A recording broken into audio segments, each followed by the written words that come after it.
नमस्कार, माझे नाव संजय पाटील असून मी जी घटना तुम्हाला सांगणार आहे ती सत्यकथा आहे आणि गेल्या काही वर्षांपासून आमच्या ओळखीच्या लोकांसोबत घडली आहे.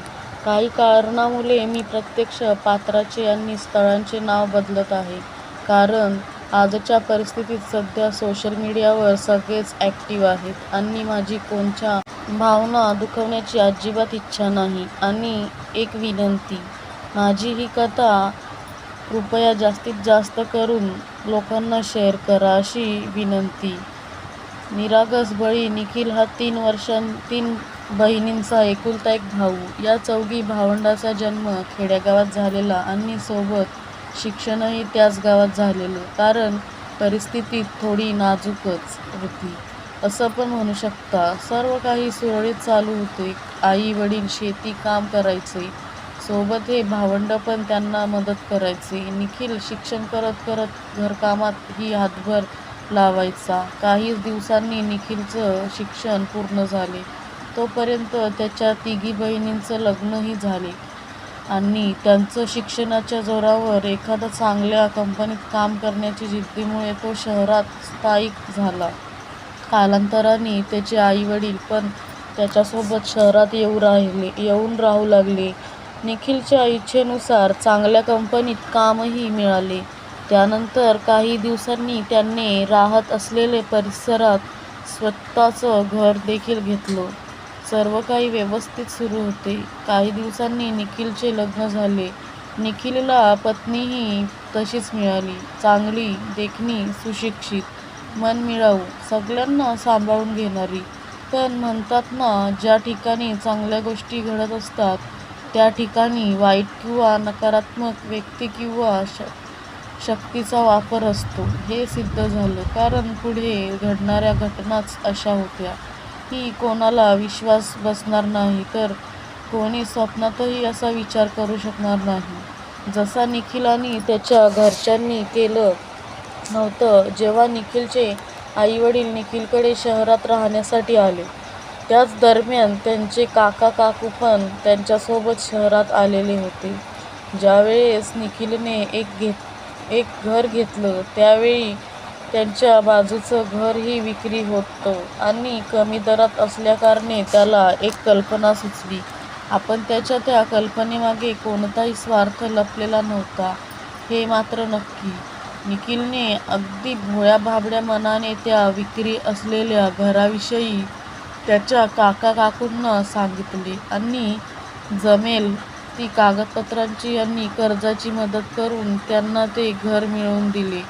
पण त्याला काय माहिती की तो त्याच्या काका काकूंना जवळ आणून स्वतःसाठी मोठी संकट ओढावून घेत आहे. ते विषय असा होता की निखिलची काकी ही तंत्रमंत्र आणि कायविद्या करण्यात माहीर आहे आणि त्याचे काकाही म्हणावे तसे मनमिळावू नाहीत आणि काकूही नाही. आणि या गोष्टी सर्व गावालाही माहीत आहे आणि निखिल आणि त्याच्या परिवारालाही. पण गावातले लोक भीतीपोटी या जोडप्यापासून आणि त्यांच्या मुलापासून लांबच राहायचे आणि त्याची वाच्यताही कोणाकडे नाही करायचे. पण जोपर्यंत आपण काही बघत नाही तोपर्यंत त्या गोष्टींवर विश्वास बसत नाही. निखिल आणि त्याच्या परिवाराला देखील असा काही अनुभव कधी आलेला नव्हता, म्हणून त्यांनीही या गोष्टी कधी मनावर नाही घेतल्या आणि घेतील पण कसे. शेवटी सख्खे नातेवाईक होते ना. पण कसं असतं ना, काही लोकांचं कोणाचं चांगलं होतं असलेलं बघवत नाही. पण ते परके असो किंवा सख्खे, कमी कालावधीत तिघी बहिणींचे चांगल्या ठिकाणी लग्न, मुलांचे चांगल्या प्रकारे शिक्षण आणि सोबत चांगली नोकरी. त्या नोकरीच्या जीवावर स्वतःसाठी घर आणि बाईक घेणं, सोबतच स्वतःच्या चांगल्या संपर्कामुळे लोकांना मदत करणे. जशी निखिलने त्याच्या काकांना घर घेऊन देण्यात मदत केली आणि जणू आपण त्याच्या मदतीखाली दाबले गेलो, अशा बऱ्याच गोष्टी त्यांच्या काका काकूला खटकत असत. निखिल आणि रोहिणीच्या लग्नाला बरेच महिने झाले होते, पण अजूनपर्यंत त्यांना संतानसुख प्राप्त नव्हतं झालेलं. ते डॉक्टरांकडून उपचारही घेत होते. कोणी सांगितल्याप्रमाणे देवधर्मही करत होते. पण कुठेच काही टाळा बसत नव्हता. शेवटी दोघांनी पण आपल्या नशिबात मूलबाळ नाही ही गोष्ट मान्य केली. पण त्यात एक गोष्ट चांगली होती, ती म्हणजे रोहिणी. ही शिकलेली तर होतीच, पण खूप समजूतदारही होती. तिला माहीत होतं की आपल्या इथे घरकाम खूप कमी आहे आणि दिवसभर असं एकटं राहण्यापेक्षा कुठेतरी गुंतून राहावं. कारण म्हणतात ना, खाली दिमाग शैतान का घर होता है. म्हणून तिने पण नोकरी करण्याचा निर्णय घेतला, जेणेकरून स्वतः पण तिथे कामात व्यस्त राहील आणि नवऱ्यालाही तेवढाच पैशांचा हातभार होईल. आणि तिनेही नोकरी सुरू केली. दोघेही नोकरीला जायला लागले आणि असेच बरेचसे दिवस निघून गेले. काही दिवसांनी त्यांना एक आनंदाची बातमी ऐकू आली. ती म्हणजे अशी की रोहिणीच्या बहिणीने स्वतःची मुलगी रोहिणीला दत्तक देऊ केली. आणि या गोष्टीला जास्त कोणाचा विरोधही नव्हता, कारण निखिल आणि रोहिणीही पटकन हो म्हणून टाकले. कारण हे सर्व व्हायच्या आधी त्यांच्या मनात अशीही कल्पना आली होती की आपण एक अनाथ बाळ दत्तक घेऊ. आणि बाहेरून दत्तक घेण्याऐवजी त्यांना आता घरातूनच बाळ मिळणार होतं. घरात सर्वजण एका चिमुकलीच्या येण्याने आनंदी होते. काही दिवसांनी कायदेशीररित्या दत्तकविधी पार पडला. त्यांनी मुलीचं नाव परी ठेवलं, कारण होतीच ती परीसारखी खूप सुंदर, देखणी, सर्वांना आवडणारी, सरळ सुरळीत. झालं नंतर रोहिणीने आपल्या मुलीची हेळसांड होऊ नये म्हणून काम पण सोडले आणि ती घरी राहून मुलीची काळजी आणि सासू सासऱ्यांची सेवा करू लागली. आणि असेच बरेच महिने लोटले गेले. परी थोडी मोठी झाली, चालायला लागली, बोलायला लागली. हुशार पण तेवढी होती ती. तिला बऱ्याच गोष्टी समजायलाही लागल्या होत्या. एकुलती एक असल्याने सगळ्यांचा काळजाचा तुकडा बनली होती परी. पण एके दिवशी अचानक परीची तब्येत बिघडली आणि साहजिकच तिची तब्येत जास्त बिघडू नये या भीतीने निखिल आणि रोहिणीने शहरातल्या चांगल्यातल्या चांगल्या दवाखान्यात तिचा इलाज सुरू केला. पण जर आजार हा दवाखान्यापुरता मर्यादित असेल तर तो तिथेच बरा होतो. एवढं सगळं करून पण परीची तब्येत सुधारण्याचं नावच नव्हती घेत. ज्याला कोणालाही बातमी मिळत होती तो त्या पद्धतीने परीच्या घरच्यांना धीर देण्याचा प्रयत्न करत होते. असा दवाखान्याचा खेळ बराच दिवस चालला आणि एके दिवशी परीच्या तोंडून नवीन बाब ऐकायला मिळाली. ती म्हणजे, ते बघा, समोर 3 बाया स्त्रिया उभ्या आहेत आणि त्या मला त्यांच्याकडे बोलवत आहेत. हे ऐकून परीच्या आजीबाबांना धक्का बसला आणि त्यांना थोडी त्याविषयीची कल्पनाही आली. कारण ज्या गोष्टी आपण अनुभवल्या नाहीत, आपण त्या गोष्टींवर विश्वास ठेवत नाही आणि त्याला जोड मिळते विज्ञानाची. आणि मी एक गोष्ट इथेच क्लिअर करतो की मी कुठल्याही प्रकारचा विज्ञान विरोधी नाही. पण एक सांगेन, जेवढा तुम्ही विज्ञानावर विश्वास ठेवता तेवढा नाही, पण थोडा तरी विश्वास अध्यात्म आणि या अंधविश्वासी गोष्टींवर ठेवावा, असं माझं वैयक्तिक मत आहे. असो, तो ज्याचा त्याचा प्रश्न. जी काही कल्पना निखिलच्या आईवडिलांना आली होती ती त्यांना निखिल आणि रोहिणीला बोलून दाखवली. पण विज्ञानवादी युगात त्या गोष्टींवर विश्वास ठेवायला देखील तेवढाच वेळ लागतो. पण तरीही आईवडिलांची परी विषयी काळजी आणि जुने मतप्रवाह यामुळे निखिलने त्यांना त्यांच्या पद्धतीने परीवर उपचार करण्याचा विश्वास दिला. पण आधी एक अट घातली की आधी आपण दवाखान्यातून पूर्ण उपचार घेऊ आणि तरीही काही फरक नाही पडला तर मग आपण तुम्ही सांगाल त्या गोष्टी करू. झालं आता काय बोलणार असा प्रश्न परीच्या आजीबाबांना पडला. पण ते हार मानणारे नव्हतेच. त्यांनी बऱ्याच लोकांना याविषयी विचारले. त्या लोकांनी सांगितलं त्या ठिकाणी गेले, कारण परिस्थितीच तशी होऊन गेली होती. परीला त्या 3 बाया सतत दिसायच्या, हसायच्या, तिला सोबत बोलवण्याच्या खुणा करायच्या. हे सर्व ती इवलीशी पोर घाबरून रडून सांगायची. पण ती आजारी असल्यामुळे तिला भास होत असेल अशी डॉक्टरी पट्टीच जणू निखिलच्या डोळ्यांवर बसली होती. आणि असेच परत दिवसांमागून दिवस निघत होते. पण यात एक गोष्ट होती, ती त्या 3 बाया परीला कुठे पण दिसू लागल्या. पण शेवटी शहर गावात म्हातारे आजी बाबाही कुठे फिरतील अशा गोष्टींचा माग काढण्यासाठी.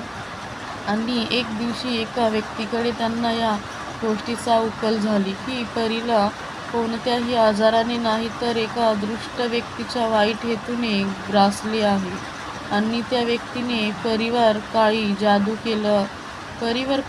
केली, कर्णिक असा प्रकार केला आहे. हे ऐकून आजीबाबांच्या पायाखालची जमीनच सरकली. आणि शिवाय त्यांनी हे पण सांगितले की आता याला खूप उशीर झाला आहे. तुम्ही जेवढ्या लवकर तिला एखादा सिद्ध माणसाकडून किंवा एखाद्या सिद्ध देवाच्या ठिकाणी घेऊन जाऊन उपचार सुरू करणार, तेवढे तिला वाचवण्याची तुम्हाला संधी मिळेल. आता यात एक प्रश्न तुम्हाला पडला असेल की एवढ्याशा मुलीवर असा प्रकार कोणी केला असेल.